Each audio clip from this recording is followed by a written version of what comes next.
Hi, in this session I'm going to show you how to use the FV function, or the future value function. And when you bring up the Insert Windows dialog box, if you click this box, you'll get something like this. Let me just show you what you get. And just click and double click on that. You'll get this function arguments box. And basically you're going to get the definition of what the FV does. It returns the future value of investment based on a periodic, constant payments, and a constant interest rate. It takes 5 arguments, 3 of them which are mandatory and 2 that are optional. And I'm going to show you some examples of how to use the FV function. The first example is basically a simple investment. Let's say that you have $100 and you're going to put it into the bank, and it's going to earn you, lucky you, 3% interest. What you will see at the end of the year, I'll show you how that gets calculated. The second example is, let's say you have the same $100 you're going to give to the bank at 3%, but every month you're going to put an additional $1 in at the end of the month. And the third example is if we put it at the beginning of the month. So these three examples will give 3 different outputs. So let's see how we get started. So in the first example, our present value is, we have to take it from the point of view is we're giving the bank money. And so we're going to say we're going to minus $100 out of our pockets, right? And the interest rate is going to be, let's say it's 3%, make it an easy 3%. And then the number of payment periods, since this is a simple investment, we're basically looking at the end of the year, 1 year, what we're going to get out of it. Now with the payments, are we going to put any additional payments into the bank? No, so that's going to be a 0. So if we go here to the future value, what I can do is just click equal sign FV. You can see that the screen tip up here comes up, and the definition also comes up, same as the bottom here. Let me just go ahead and double click on that, and now I get this little screen tip. I'm going to move it down here. We have our 5 arguments here, 3 which are needed and 2 that are optional. So the rate is going to be my 3% here. I can just click on this cell and it's going to select that cell. Now comma, what are the number of periods? So it's only going to be a year, so I'm going to select this one. And then what is the payment? There's not going to be any payment. I can either select 0 or just nothing. I'm just going to put, well, I'm just going to go ahead and select 0 here, so it's not going to calculate it anyway, but it'll calculate it at 0.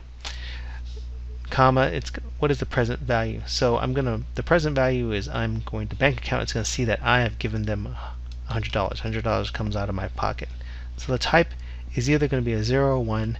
By default, if you don't put any value in here, it's going to be 0, which means that if we were doing a periodic payment, we were doing it at the end of the period, and a 1 would indicate we're doing it at the beginning of the period. But I'm not going to do that in this example 1 here, so I'm just going to go ahead and press return. So you can see at the end of the year we'll have $103. Basically we made $3, 3%. So let's go to example 2, where we have a periodic investment at the end of the period. At the end of the month, we're going to put in an additional $1. So the same we're going to use the same amount here. Just going to copy and then here paste. We're also going to say we have 3% as our interest rate. Copy and paste. And the number of periods. So now this becomes a little bit different. So we're going to say that we are going to put in $1 every month. So our periods change. So instead of having 1 for the year, we're going to say we're going to have 12 payment periods, 12 months in the year. So I'm going to put 12 in there. Now the payments that we're going to put in there is 1. So we also have to think about this is coming out of our pocket, so it's going to be -1. This is coming out of our pocket. It's going to go to the bank. Now the values that we're going to put in here for our function, or FV function, are going to be a little bit different. So I'm going to put FV. I'm going to tab to have it bring me the screen tip here. The rate is going to be 3%. Now this 3% is an annual rate, so I'm going to have to turn that into a monthly rate. So I'm going to do that value divided by 12. So what's going to be the interest rate per month? Now what are the periods? So the period's going to be 12 periods, 12 months out of the year. So I'll go ahead and click that cell. Now the payment is going to be here. Basically we're giving $1 to the bank every month. And what is my present value? I'll click onto that cell $100 I'm going to give as the initial value. And the type, since I had mentioned before, I'm going to do it at the end of the month. I don't have to select anything there because by default Excel sees it as the end of the month payment type. So I'm just going to go ahead and press enter, and you can see now that at the end of the year, we're just doing this for 1 year, 12 months, I'm going to have $115.21. So basically, if we didn't have any interest, I should have $112 because I'm giving $1 every month. But since we've got some interest here, we've got an additional $3.21 that comes to us. Well, what if we do it at the beginning of the period? If we invest $1 or put $1 in at the beginning of the period. So what I'm going to do is I'm going to go ahead and copy this because they're all going to be the same.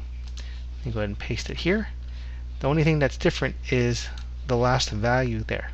So I can just go ahead and copy this and then go here and click paste. And instead of having it default to 0, you can see now since I put a comma there, the default is end of the period. I'm going to put the beginning of the period.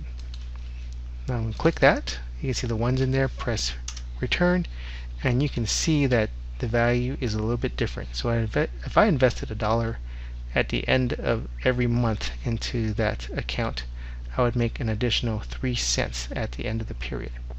So here's the example of how we use the FV function, with 3 examples actually. So I hope that helps. Thanks for watching. If you want to see more videos from me, click here to subscribe to my YouTube channel. And if you enjoyed this video, don't forget to like it and leave a comment below. I like to hear from you and hope to see the feedback. Also, do you think others might benefit from this video? If so, click the share text below. YouTube will automatically provide a shortened link to this video and give you options to share on Facebook, Twitter, Google+, and other social networking sites. Again, thanks for watching.